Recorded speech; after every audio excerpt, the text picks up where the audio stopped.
Morning to all. कैसे हैं आप सब? आई होप सब बढ़िया होंगे। So here we are to explain this model on the topic of Newton's law of motion. जैसे कि न्यूटन्स लॉ ऑफ मोशन जो है हमारी डेली लाइफ में इस्तेमाल होता है।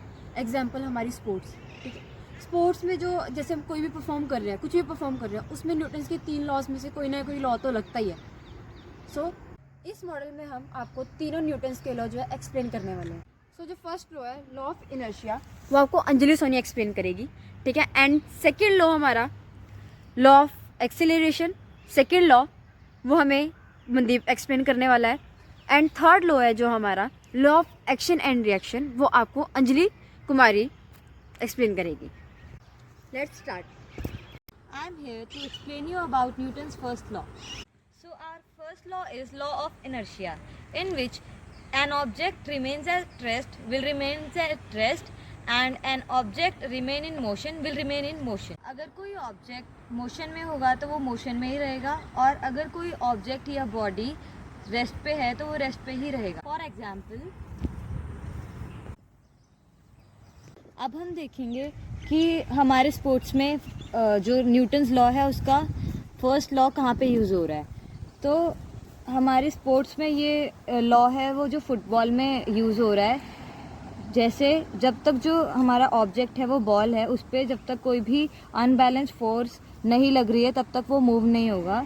तो ऐसे ही जब तक हमारा जो मैन है वो इस पर फोर्स नहीं लगाएगा वो तब तक मूव नहीं होगा। और जैसे उसने फोर्स लगाया, जैसे आप सब देख सकते हैं, जैसे आपने उस पर फोर्स लगाया वो मूव हुआ। तो ऐसे ही ये हमारा यहाँ पे जो न्यूटन्स फर्स्ट लॉ है वो अप्लाई हो रहा है। So here I am to explain the second law of motion, the law of acceleration. The law of acceleration is the force experienced by an object is proportional to the object's mass times the acceleration it experienced.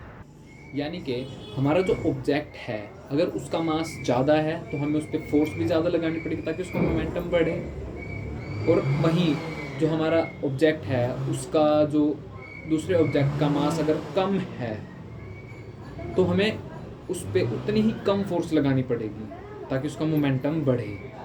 For example bowling ball का हमारे पास एक ये ball है और एक हम लेंगे paper ball जिसका मास कम है, और यह है पिन बॉल जिसका मास ज़्यादा है।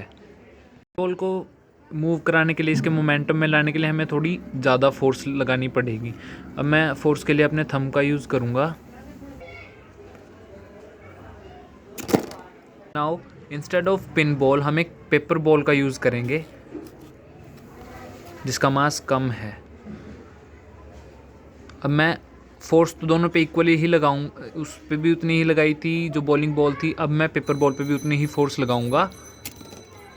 और जैसे कि आपने देखा कि जो पेपर बॉल थी उसने पिन्स को हिलाया ही है सिर्फ, मगर गिर नहीं पाए। और जो हमारा बॉलिंग बॉल था, जो हमारा पिन बॉल था, उसमें हमने उतनी ही फोर्स लगाई, उसने पिन को ड्रॉप किया। एज पेपर बॉल वो चीज़ नहीं कर पाई जिसका मास कम था। I am here to explain about Newton's third law of motion. Our third law of motion is action and reaction force. In this law, every action in nature there is an equal and opposite reaction. इसका मतलब ये है जब हम किसी object या body पर unbalance force use करते हैं तो जो वो फोर्स होती है उसको हम एक्शन फोर्स बोलते हैं, और जब उस फोर्स को लग के वापस जो आती है फोर्स वो हमारी रिएक्शन फोर्स होती है।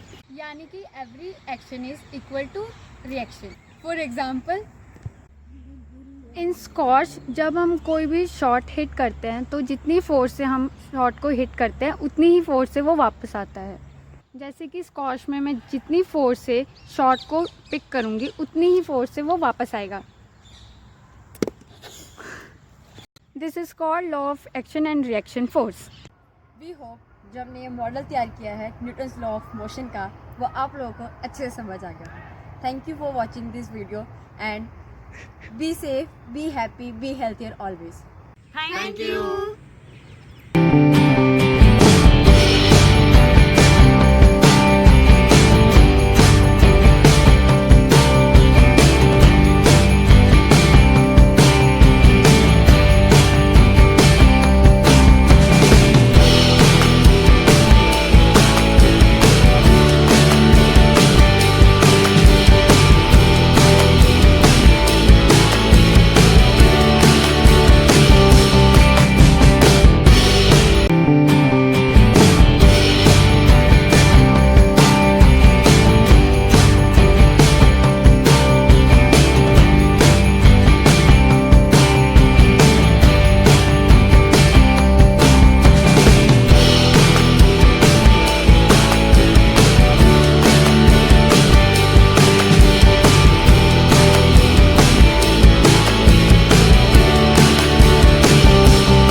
ऑफ न्यूज होता है, जैसे हम स्पोर्ट्स कर रहे हैं, तो स्पोर्ट्स में भी कहीं ना कहीं मोशन है वो